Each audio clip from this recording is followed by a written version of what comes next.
ഉറപ്പിക്കല്ലോ, നിങ്ങൾ സിനിമ കണ്ടിട്ടില്ല. So judgemental ചോദ്യത്തിന് ഉത്തരമാണ്. ഞാൻ ഉറപ്പിക്കല്ല, സിനിമ അറ്റ്ലീസ്റ്റ് റിലീസായി കണ്ടതിന് ശേഷം ഈ ചോദ്യം വരികയാണെങ്കിൽ ഓക്കെയാണ്. ഞാൻ പറഞ്ഞത് എന്തുകൊണ്ട് ഈ സിനിമ ചെയ്തു, അല്ലെങ്കിൽ ഇതായിരിക്കണം I think you want to say.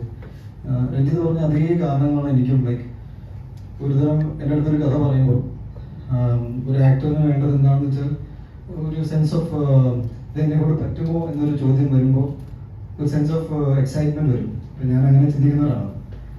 അത് വന്നപ്പോൾ ചെയ്യാമെന്ന് തീരുമാനിച്ചു. പിന്നെ എനിക്ക് വളരെ ക്ലോസ്ലി വളരെയധികം ക്ലോസ്ലി കണക്ട് ചെയ്യാൻ പറ്റുന്ന എൻ്റെ അടുത്ത സുഹൃത്തുണ്ട്. ഞാൻ സ്കൂളിൽ പഠിക്കുമ്പോൾ എൻ്റെ സുഹൃത്തുണ്ട്, ഞാൻ അവനെ കണ്ടിട്ടുണ്ട്. ഈ പുള്ളി ഞങ്ങളൊക്കെ സ്കൂളിൽ പഠിക്കുന്ന സമയത്ത് ഞങ്ങളെല്ലാവരും അസംബ്ലിയിൽ ലൈനപ്പ് ചെയ്യുമ്പോൾ ഹി വുഡ് സ്റ്റാൻഡ് എന്ന് വെച്ചാൽ ബേസിക്കലി പോളിയോ ബാധിച്ചിട്ട് അവൻ്റെ ലോവർ ബോഡി കുറച്ച് പ്രശ്നത്തിലായിരുന്നു. But he would stand run ചെയ്യാം. പിന്നെ ക്യൂ എന്ന് പറഞ്ഞാൽ ഞങ്ങളുടെ 4ാം നിലയിലായിരുന്നു എൻ്റെ ക്ലാസ് റൂം. അപ്പം ഞങ്ങളെ പോലെ തന്നെ സംസാരിച്ചുകൊണ്ട് കുട്ടികളൊക്കെ ഒരുമിച്ച് പോകുമ്പോൾ എങ്ങനെയായിരിക്കും അതേ ആറ്റിറ്റ്യൂഡിൽ പോയിട്ട്. അപ്പം എനിക്ക് ആദ്യം ഞാൻ ഇവരും ഒരേ ക്ലാസ് റൂമിൽ വന്നപ്പോൾ എനിക്ക് അങ്ങോട്ട് നോക്കാൻ ചെറിയ ബുദ്ധിമുട്ടായിരുന്നു. ഞാൻ കുട്ടിയായിരുന്നെങ്കിലും എൻ്റെ മെമ്മറിയിൽ ഭയങ്കര ഫ്രഷ് സംഭവമായിരുന്നു. But it was him that ഞങ്ങളെല്ലാവരും വളരെ കംഫർട്ടബിൾ ആക്കി. പിന്നീട് എനിക്ക് എനിക്ക് പറഞ്ഞ ഒരു കാര്യം കൊടുത്തത്, സൊസൈറ്റി എങ്ങനെയായിരിക്കും ഈ സ്പെഷ്യലി ഏബിൾഡ് ആൾക്കാരെ റിസീവ് ചെയ്യുന്നത് വെച്ചാൽ ഞാൻ എൻ്റെ കുട്ടിക്കാലത്ത് തന്നെ ശീലിച്ചു പോയി.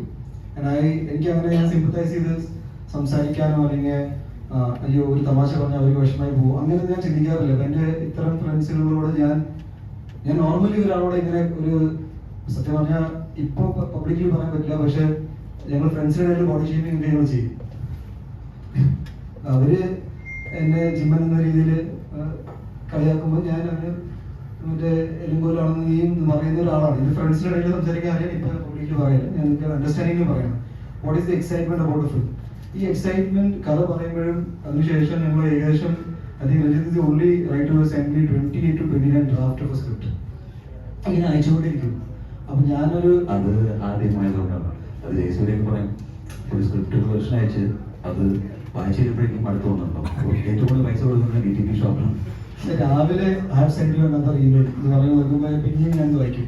ബിക്കോസ് എക്സാക്ട് പിന്നെ ഞാൻ പറഞ്ഞു can you specify the point.